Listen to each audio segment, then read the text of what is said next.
Live. Hey, we are live. Good morning. Welcome to Wake Up with Toastmasters. I am Jennifer Smith, the D115 District 1115's Public Relations Manager, and I have my co-host today, and maybe just host as well, Jean Dunford. Welcome, Jean. Good morning. Hey, good morning. How are you this morning, Jennifer? Good, thanks. It is Wednesday, so this Wednesday. the second most productive day of the week. I have a sticker on my monitor that says Tuesday is the most productive day of the week, and then Wednesday, and then Thursday. Monday and Fridays are not the most productive. So I am excited to have you here. Of course, we were talking earlier before we went live that I am doing a presentation on Sunday, and my club, I have two clubs. If you guys do not know that about me, I have two clubs, and I think I'm going on a third, but two clubs. One is Valley Voices and Vices, where we meet on Friday mornings at 7:30, and the other is Toastmasters in the Kitchen, and that meets on Sunday at 4 p.m. That is Toastmasters in the Kitchen is a specialty club where we concentrate mainly on cooking and presentations and health and equipment, all sorts of things, anything about cooking and why we cook and how much fun we have. And as we spoke before previously, that we, I can't even remember, it's a specialty. Oh, we do uh, cameras, right? Yep. We do dual cameras, maybe three cameras, where we show our dishes, and then we also show the ourselves doing the presentation.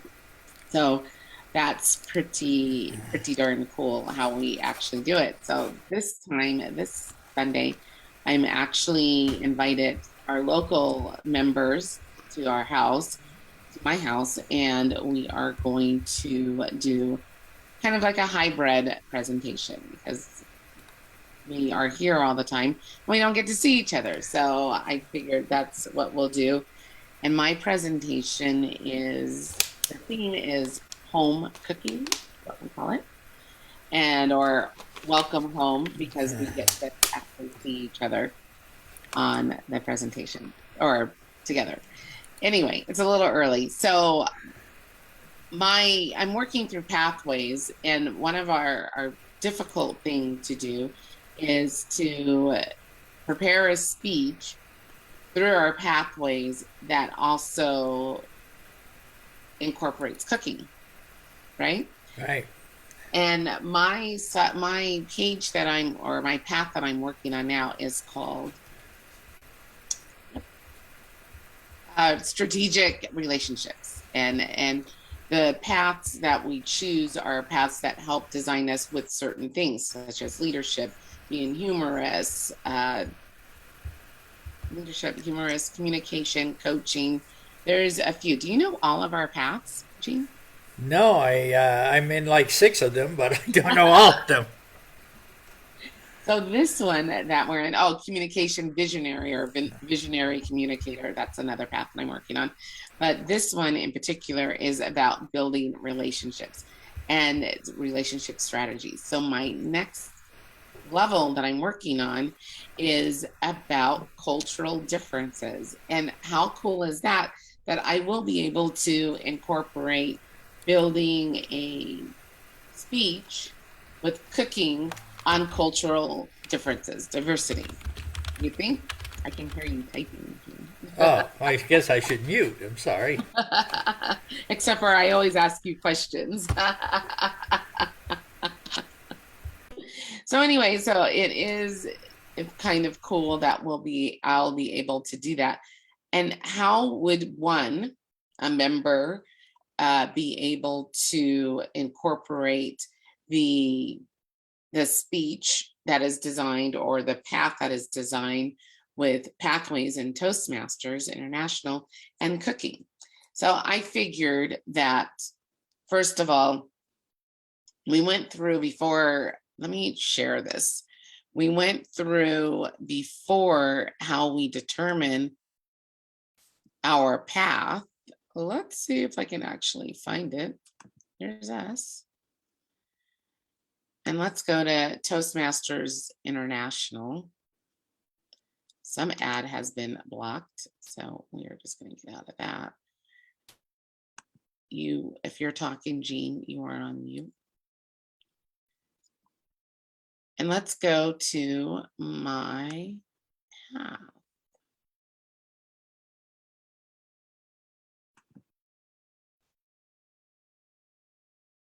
So, which is really cool. This is our Toastmasters International's website.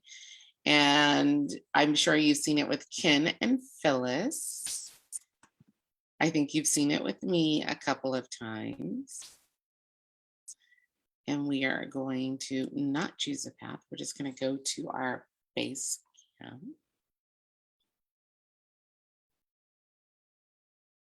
And we are just going to go.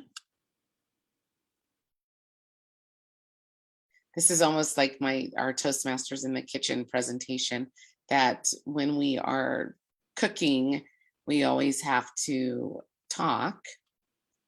Strategic relationships when we're doing so, there's no dead air. So I just skipped right on to level 2. I do things like that. Cross-culture understanding. And I went the wrong way. I know.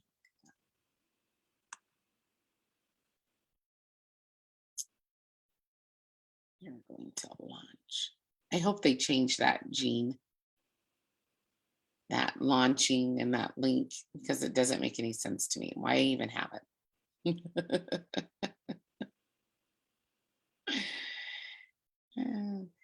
And so this is how I am going to design the next speech. First of all, we talked about this before, but it's been a couple of months of how Pathways actually guides us to learn something. So we have a learning portal that will give us, let's go to the beginning, that will give us an introduction of why we are learning this. So we take what we learn and then we incorporate it into our speech. And our speeches can be about anything. And let's go over here. So it gives us a little definition about Toastmasters International being a worldwide organization with 135 clubs. So one of the greatest clubs or benefits of belonging to an organization such as Toastmasters is the opportunity to connect with members from a variety of countries and cultures. So Toastmasters in the Kitchen has about 20 members, and half of them are from out of the country. We have somebody from Canada, Japan, where did I forget? Some people pop in from Scotland, Ireland, England, Australia. So it's really, really interesting that we have different cultures that actually come in. So this is kind of fitting for our presentation on Sunday. Then it just still talks about the culture awareness and the purpose of my project. So it gives me an assignment. The purpose of this project is to identify my own cultural identities and the stereotypes that impact others' perceptions of me. So we can incorporate food, right, Jean? You're on mute. If you're not typing, you can actually not. So you're still on mute. So what a perfect fitting of me being able to do a presentation and to cook and talk about stereotypes of different foods that presumably that I would eat and different ways that people would stereotype me until they get to know me, correct? So then it talks about that it's a 5 to 7 minute speech that I will have to give. But with Toastmasters in the Kitchen, we give about 15 to 20 minutes because, of course, we're cooking. Who can cook a meal in 5 to 7 minutes? Then it asked me about understanding different cultures and understanding. So I already went through that yesterday. And then it will give us things that we're going to learn in this project.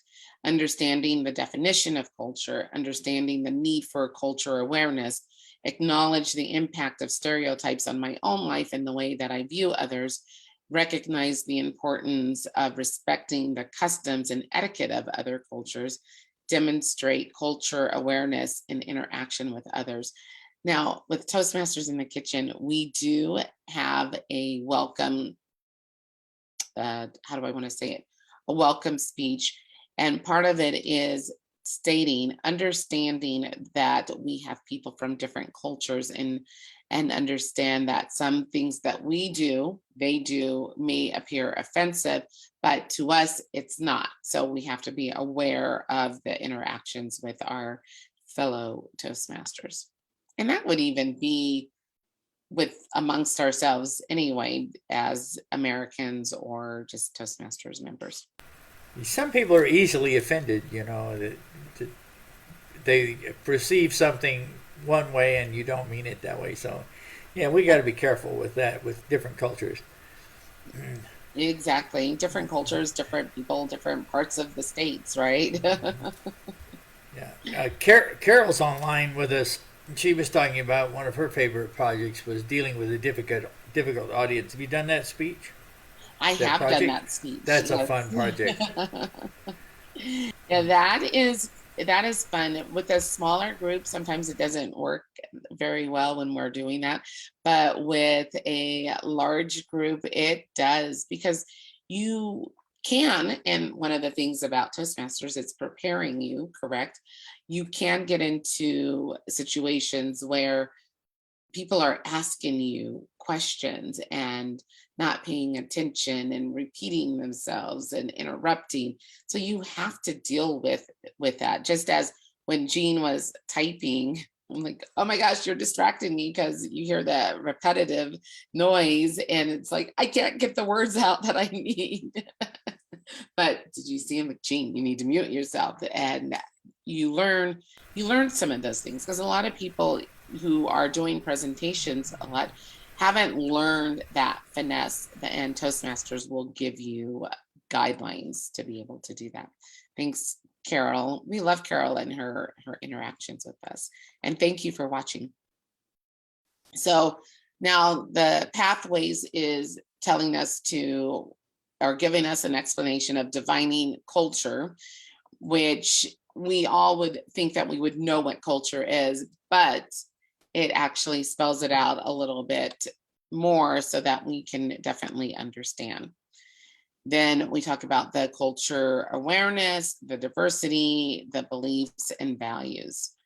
And I love pathways because we learn something new every day. I'm not sure, sometimes you hear people, oh, I don't even go through the pathways because we know what we're talking about. I actually go through the pathways just because of the fact that it'll give you tips, especially when you're running out of ideas of how to give a speech.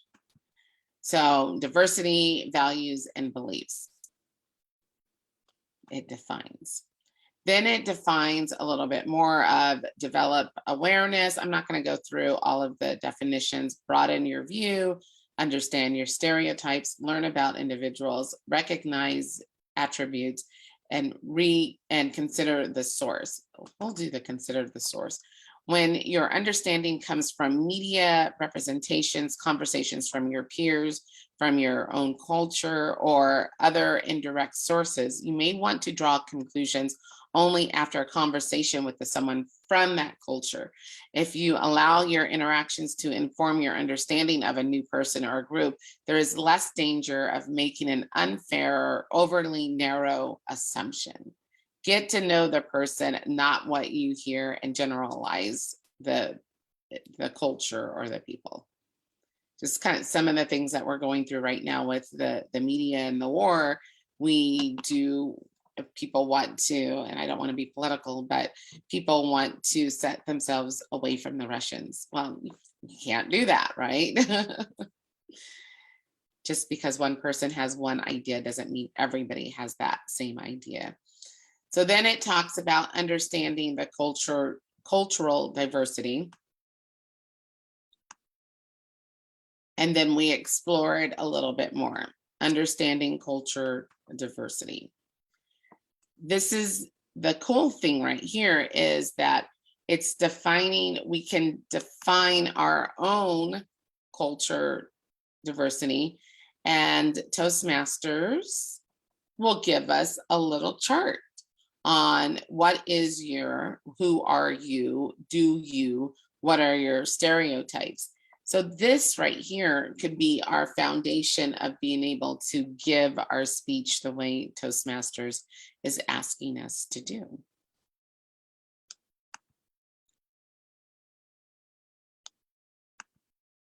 And then we talk about different languages. And of course, being in Las Vegas, we run across tons of different cultures. Is that right, Jean? With people, it's definitely an international city. And with the business that I do, I think this helps me a little bit more, because we do run across a lot of people coming in from different parts of the world, different parts of the country.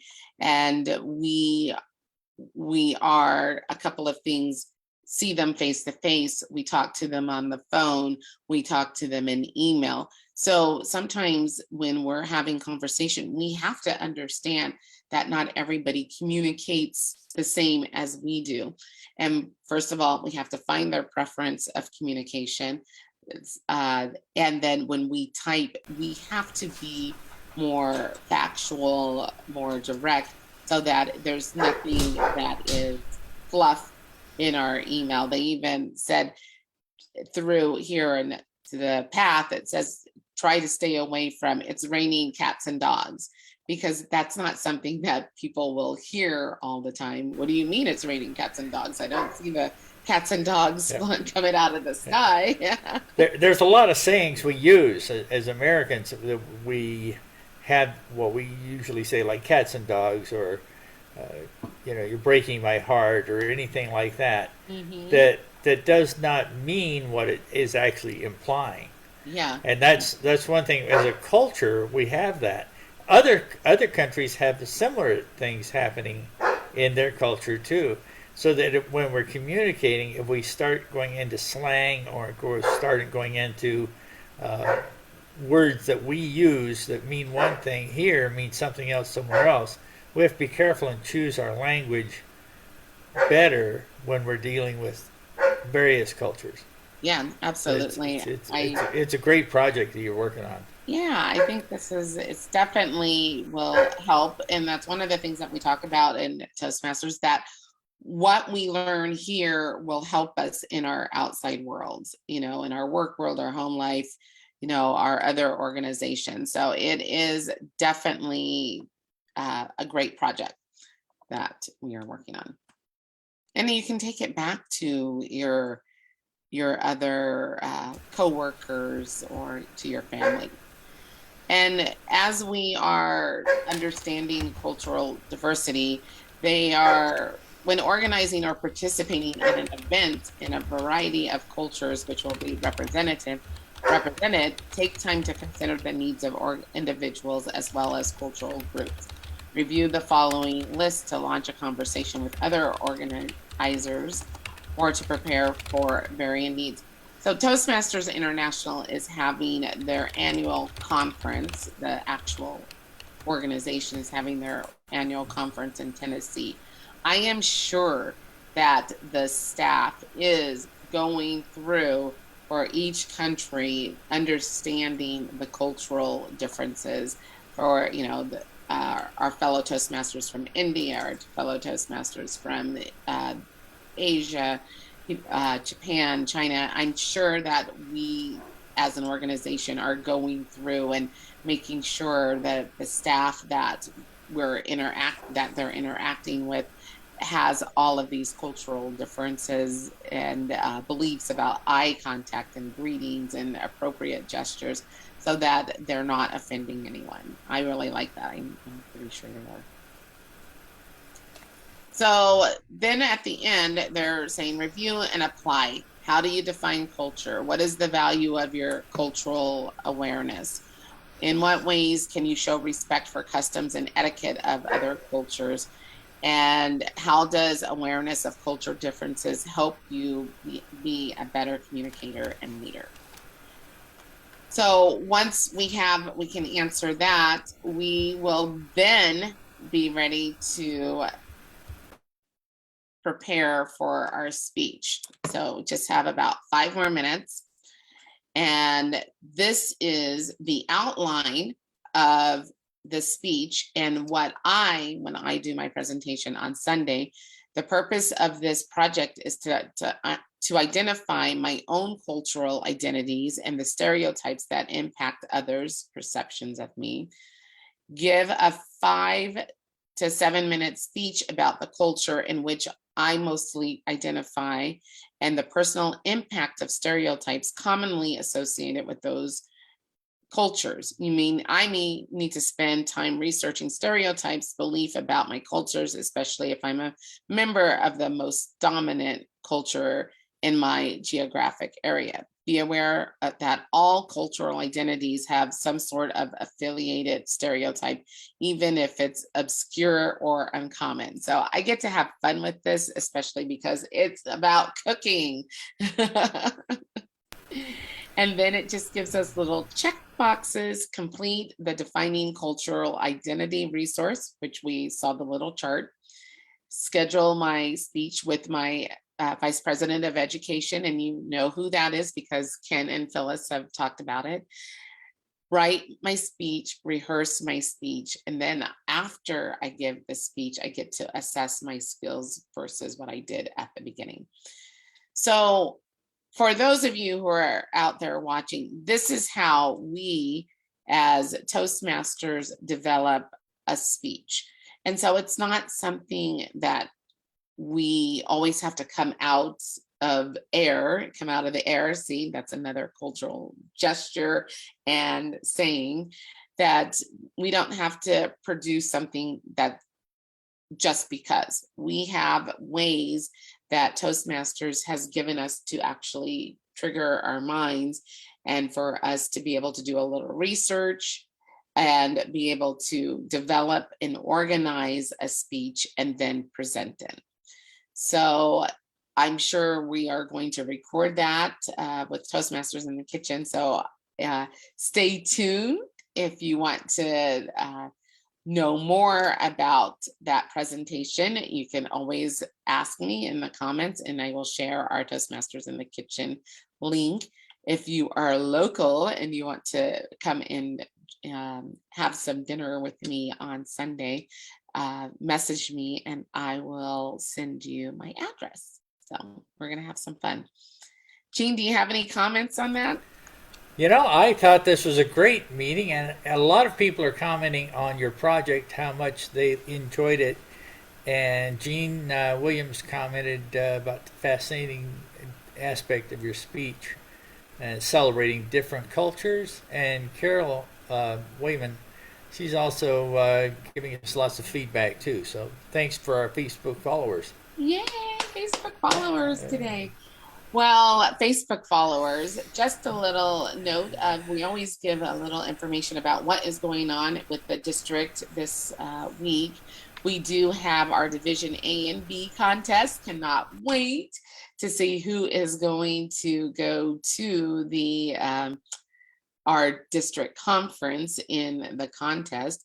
We also have a few speakers, which I'm really excited and torn because we have communication and leadership speakers, and they will be, you would have a choice, and I can't decide which one I want to go to. So I really want to do, and most likely will do the storytelling because I have a really hard time. And one of the reasons why I joined Toastmasters is telling a story. I want to tell a story and be vivid and, you know, graphic and give all sorts of details about it. But I usually say, and I went to the kitchen and then I sat on the couch. That's how I tell a story.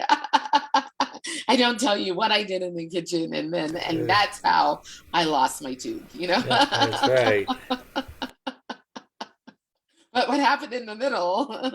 So most likely I am going to go to that for the conference. So, but anyway, big weekend coming up because we do have the best of the best of the speakers who are representing the areas competing against each other.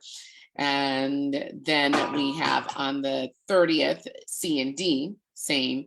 And then on May 14th, we have our annual conference. Don't forget to register. I I, I just registered yesterday for the conference, so I'm looking forward to that. Yeah, First in-person conference since COVID, so that'll be good. yeah, it'll be good. It'll be nice to see everybody. Even though I have been to every single one of the contests this year, I am really excited that we get to have that in-person conference because, you know, Toastmasters is more than your 10 to 20 members that you sit with. And it is definitely a village. And our organization is a great organization locally here.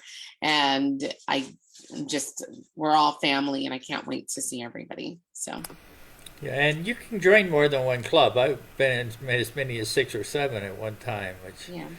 is I am actually going to join Bon Appetit. Uh, and that only meets once a month. So that's nice. Just because, and you and I had that conversation of, you know, we stand in front of our club members that we have been club members with, that maybe our presentations could be stepped up a notch if we are listening and watching other people, because you already know people's gestures, you know their volume, their vocal variety. But if we actually went and listened to other speakers, then we learn. My evaluation, I'm hoping that will be 100 times better after watching all of these evaluators. So I cannot wait to do evaluations because it's more, I know it's more theatrical when we're in the contest, but it does give you definitely insights and words that you can use and be a better evaluator for your fellow Toastmasters. So on that note, it is 6:31. It is Wednesday and it's time to get to work. So you guys have a great day. See you next Wednesday. You'll have Ken and Phyllis tomorrow and Jean and Jean, or Jean and Anita on Friday. And then I will see my fellow Toastmasters on Saturday. So have a great day and we'll talk to you soon. Bye. See if I can.